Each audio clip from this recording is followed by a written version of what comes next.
are two kinds of women in this world. There are women who work hard and stress out about doing the right thing, and then there are women who are cool. You could either be a Cleopatra, or you could be an Eleanor Roosevelt.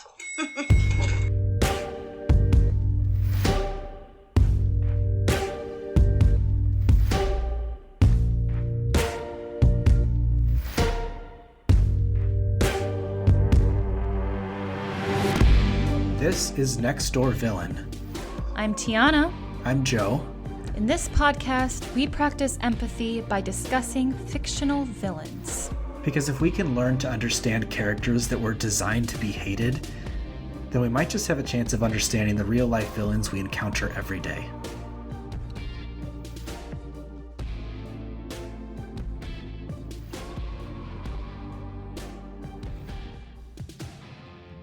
Hello and welcome back to Next Door Villain.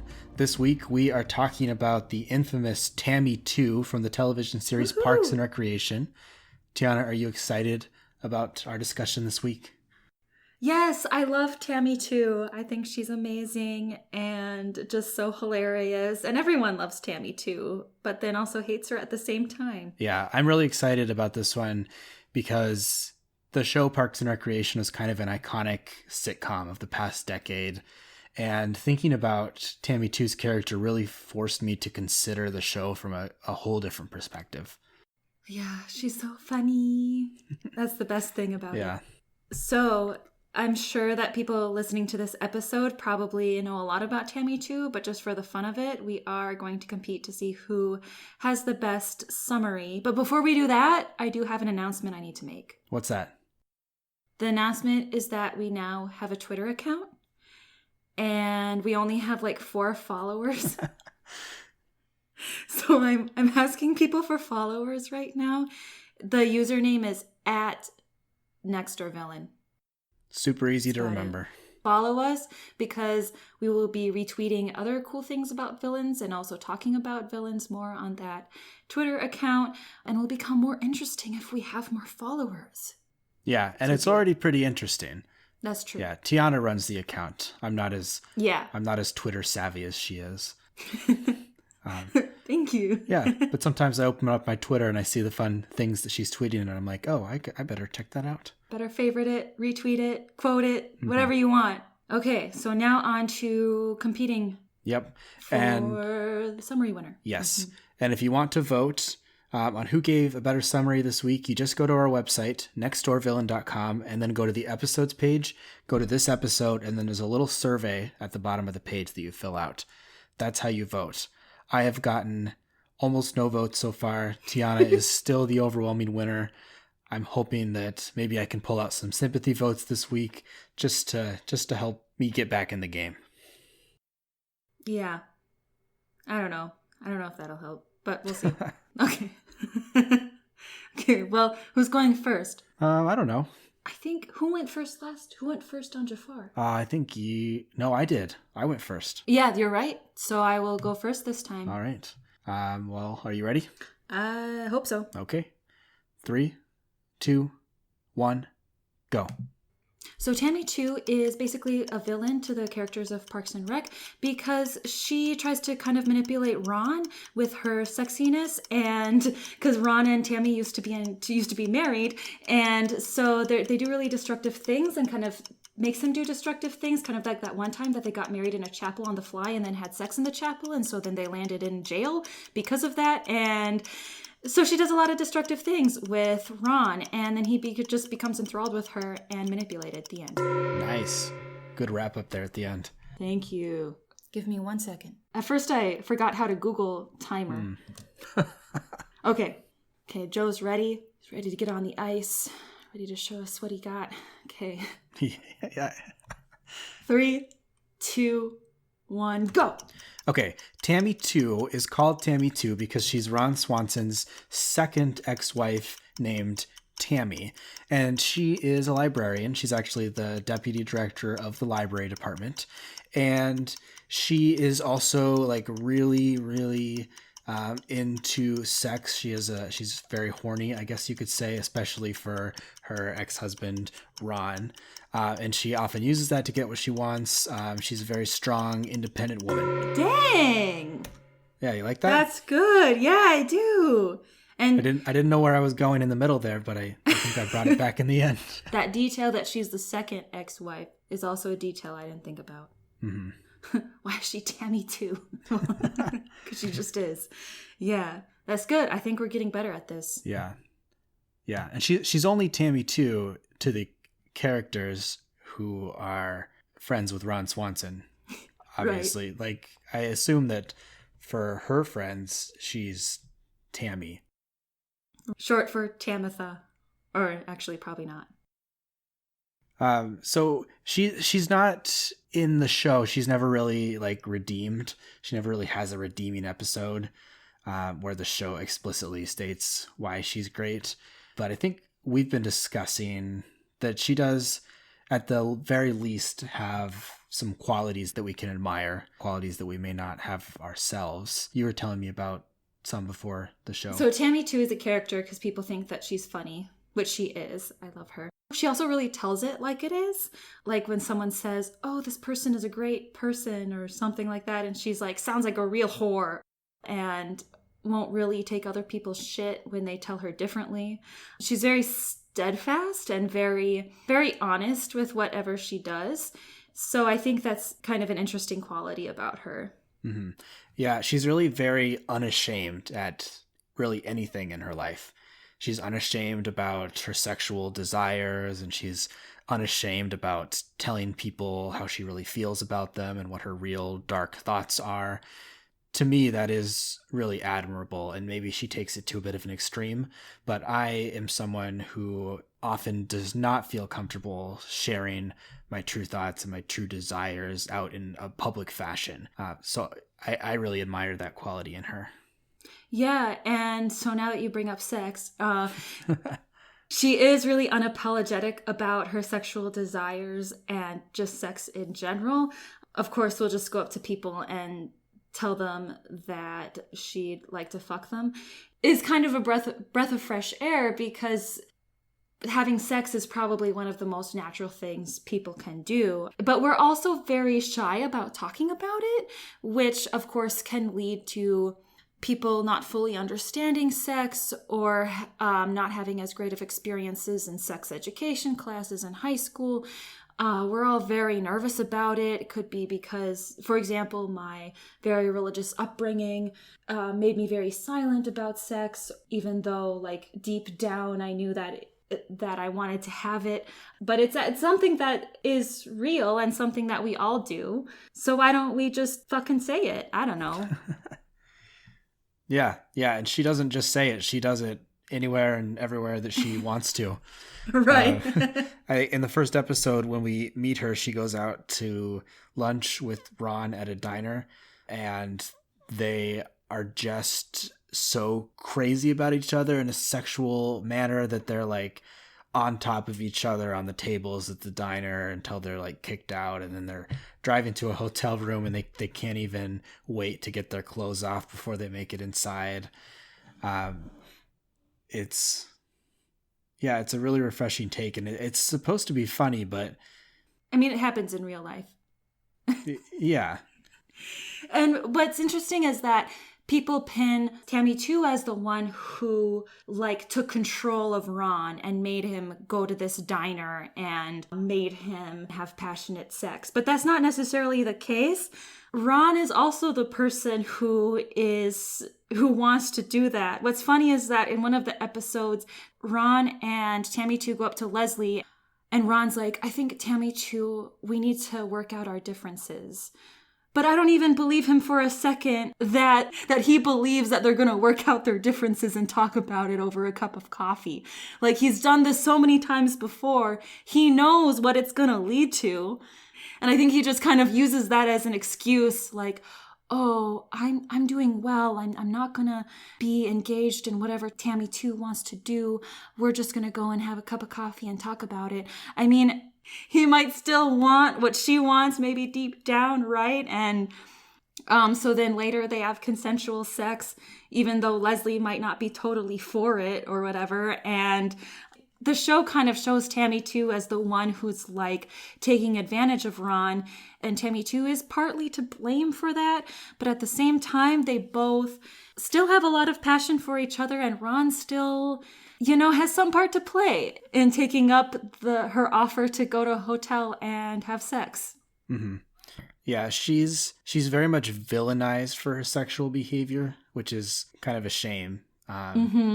Because she, more than probably anyone else or like any other place in the media, she is like sexualized in a way that's very probably kind of normal, right? Like when we see sex on movies or on TV commercials, it's always this beautiful, perfect, wonderful thing.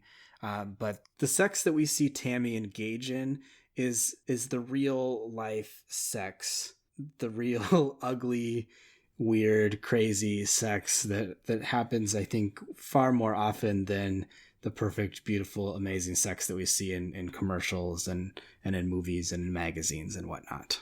Mm-hmm. So thank you, Parks and Rec, for showing us that. Mm-hmm. For being real. But unthank you for portraying it as something that only evil, crazy people do. And I also feel like Tammy too is kind of like Cleopatra. Oh, do tell. The first episode where we meet Tammy too, where she tells Leslie, like, would you rather be Eleanor Roosevelt or Cleopatra? And she's like, I'd rather be Cleopatra. And now I know why. Because Cleopatra was rumored to use her sex appeal as a political weapon, which Tammy too does, because she kind of reels in Ron in order to use the lot as a library or to get him on the same side as her. But like, if you're gonna sexualize women, then I guess you'd better take advantage of that, right? Like if society is gonna like sexualize you or just like look at you and think of you as someone to have sex with and to be enthralled with, kind of like what Ron does, then, I mean, can you blame her for taking advantage of that? I mean, it's kind of like when I go to the bar and I want to get free drinks. Some guy is like, oh, can I buy you a drink? And I'm like, yeah. Am I going to go home with you? Nope. But I'll use my sex appeal in order to get what I want because you sexualized me. Boom. Nice. Good work. So another thing that I wanted to talk about, not that I'm trying to get us away from the sex topic, but... No, don't get us away from the sex topic. When I really started to think about this show and how I could empathize with Tammy Chu's character, I started to think a lot about the other characters in the show and the fact that we're seeing the show from the perspective of those characters, but we're not seeing it from Tammy Chu's perspective. And when I really started to try to see it from Tammy Chu's perspective, I started to see the other characters as having a lot of flaws as well, in a way that I wonder if maybe if we had Tammy's perspective, if we would see her life very differently. So I think about Leslie, for example. She's the deputy director of the Parks Department, which is basically the same position that Tammy 2 is in, except that Tammy's at the library. And Leslie does a lot of crazy and manipulative things to try to get what she wants. So, for example, there's this one episode, one of the other workers of the Parks Department, April, wants to turn this lot into a dog park. But Leslie doesn't think it should be a dog park because this is the lot that she's worked so hard to get and to make into a regular park. And so she does all this stuff to try to manipulate April into changing her mind. And that's really kind of terrible. And it's not that much different than from what Tammy does. When we first meet Tammy, she's applying for a permit to build a new library on the lot that Leslie is trying to use in a perfectly normal way. And she's villainized for first being a librarian, which I wonder why that's such a villainous thing. And second, because she's trying to use Leslie's lot, and I just don't understand why no one else can try to do anything on Leslie's lot. It seems like a library is a public good. Maybe a library is better, you know? Yeah, I think a library is generally better for the public than a small park. That's true, because then people at the park, who knows how often they would use it. Sometimes it's just in a park, there are like teenagers doing questionable things. Yeah. Well, and libraries often have like public programs for education and for children, and they often have public computers, which, allow people who are less privileged to have access to email and the internet. And She probably knows it's better. yeah.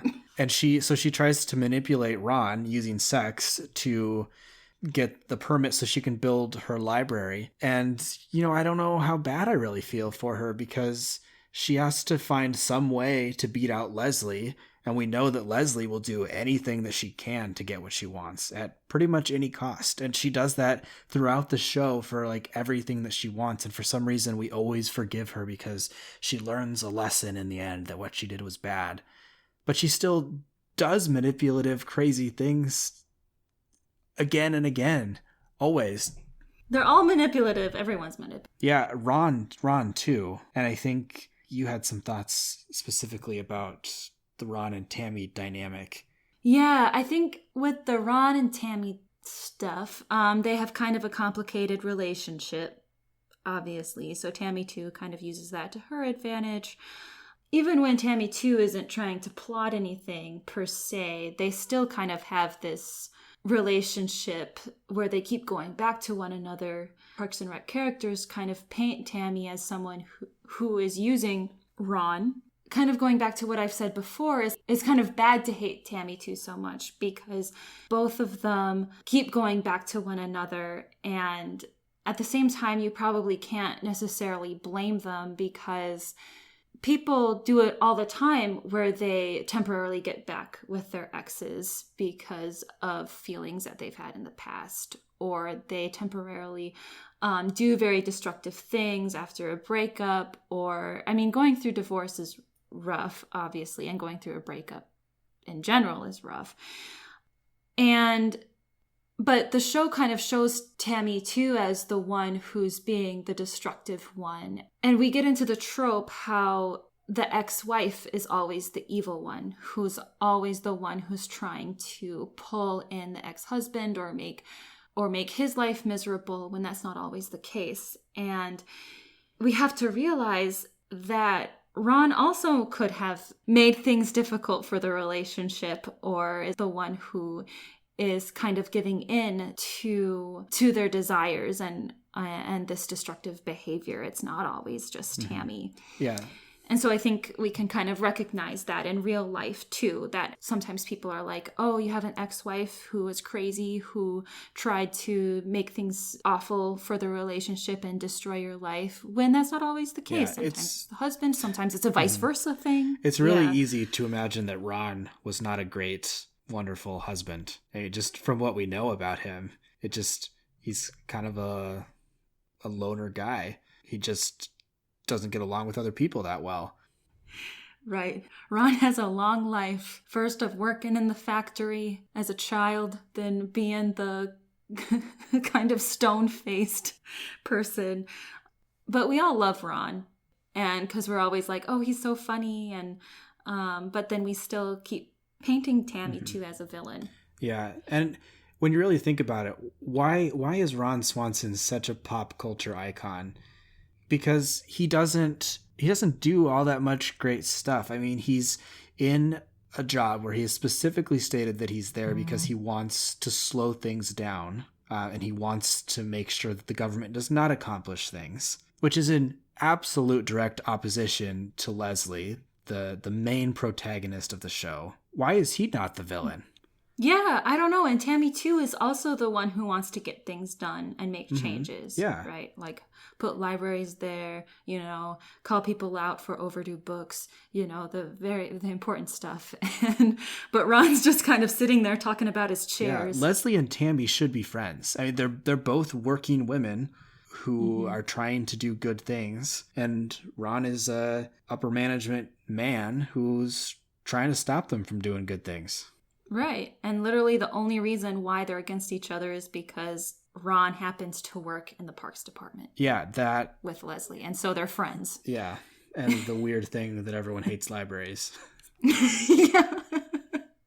I love libraries, but I'm also not going to sit here and be like, I go to the library all the time. But the library's great. You actually remind me of Ron. I don't know why. But I just thought I would say that. I don't know. Thank you. One last thing I wanted to say about Tammy, just because I thought this was pretty funny. There's this moment in the first episode where we meet Tammy that Leslie goes to her office, and we see a shot of like a bookshelf behind her, and there's like a list of books, and like one of the shelves says approved, and then the other shelf says rejected. And of the approved books on the shelf, there's Sperm Suicide, Woman War 3, Take His Balls and Go Home, A Woman's Worth, and Controlling the Male Mind. Yep, it sounds like Tammy too really knows her worth. I can't read many of the books on the rejected shelf, but the one I can is called Power in Your Pants. So she's just like, screw the patriarchy. I know what I want, and I'm going to get it. Yeah, and she knows that Boom. men need to stop trying to use the power in their pants. And instead, she'll use hers. Well, should we move on to the literary piece this week? Yes, we shall.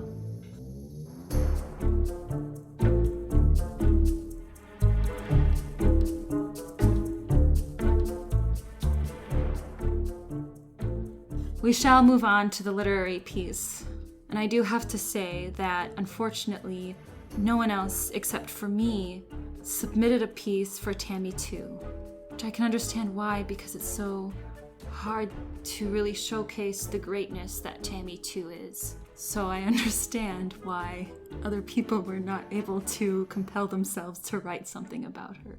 Well, anywho, so I have 2 things that I'm going to share with you that I wrote this morning. I have not heard either of these. This will be my first time. This is kind of like my first time reading it too, so this will be fun.